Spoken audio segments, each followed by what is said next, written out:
పెరుగన్నంతో తినే ఈ మజ్జిగ మిరపకాయలంటే ఎంతమందికి ఇష్టం? నాకైతే చాలా ఇష్టమండి. ఎప్పుడు చేసే విధంగా మజ్జిగలోనే ఊరబెట్టి కాకుండా ఒక్కసారి నిమ్మకాయ కలిపి ఒకసారి ట్రై చేయండి. చాలా బావుంటాయి. నేనెప్పుడు చేసినా ఇలానే చేస్తాను. నేను కొంచెమే చేస్తాను. అందుకని ఇలా చేశాను. ఎక్కువ చేసుకునే వాళ్ళకి కొంచెం ఇది ఇబ్బందయితదేమో. కానీ కొంచెం చేసేవాళ్ళైతే చాలా ఈజీగా వన్ డేలో ఊరిపోతాయి. ఎండడం అయితే 3 రోజులు ఎండుతాయి గానీ, వన్ డేలో ఊరడం అయితే ఊరిపోతాయి. బావుంటాయి. పులుపు బాగా పడతది. బావుంటాయండి. ఒకసారి ఈ విధంగా ట్రై చేయండి. నాకైతే మజ్జిగ మిరపకాయలు చేసుకునే మిర్చి దొరకలేదు. నేను కర్రీస్‌లో వేసుకునే మిర్చి తీసుకున్నాను.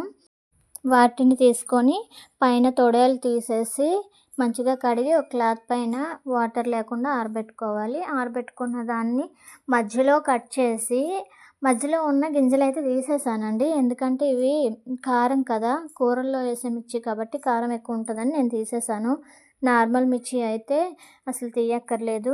తర్వాత ఒక మిక్సీ గిన్నె తీసుకొని దాంట్లో కొంచెం వామేసుకొని మిక్సీ పట్టుకోవాలి. ఇక్కడ నేను చాలా కొంచెం తీసుకున్నాను కాబట్టి నేనైతే వాము ఇంకా ఉప్పు అదే గడ్డుప్పు తీసుకొని మిక్సీ పట్టేసి పౌడర్‌లా చేసేసి దాంట్లో కలిపేసాను. కలిపేసి వాటిపైన నిమ్మకాయ పిండుకోవాలండి. నిమ్మకాయ పిండుకుంటే ఒక నిమ్మకాయ చాలు. ఒకటి కాదు అర అర ముక్క సరిపోయింది నాకైతే. ఎందుకంటే కొంచెమే తీసుకున్నాను కదా! కొంచెం ఎక్కువ తీసుకునే వాళ్ళకైతే ఒక్క నిమ్మకాయ సరిపోతది. ఇగోండి ఆ డబ్బాలో ఏసేసాను. ఏసేసి అలా గుల్లిస్తూ ఉంటే మనకు మొత్తం కలిసిపోతాయి. మధ్య మధ్యలో వన్ డే మనం అలా వదిలేయాలి. మధ్య మధ్యలో ఇలా కలుపుతూ ఉండాలి. అలా గుల్లిస్తూ ఉంటే మొత్తం అన్నీ ఊరిపోతాయి. అన్నీ ఊరిపోయిన తర్వాత మరుసటి రోజు ఉదయాన్నే మనం ఎండలో వేసుకొని ఎండబెట్టుకోవాలి. ఇవి ఎండడం అయితే మాత్రం 3 డేస్ పడతది. ఊరడం అయితే మాత్రం వన్ డే సరిపోతది.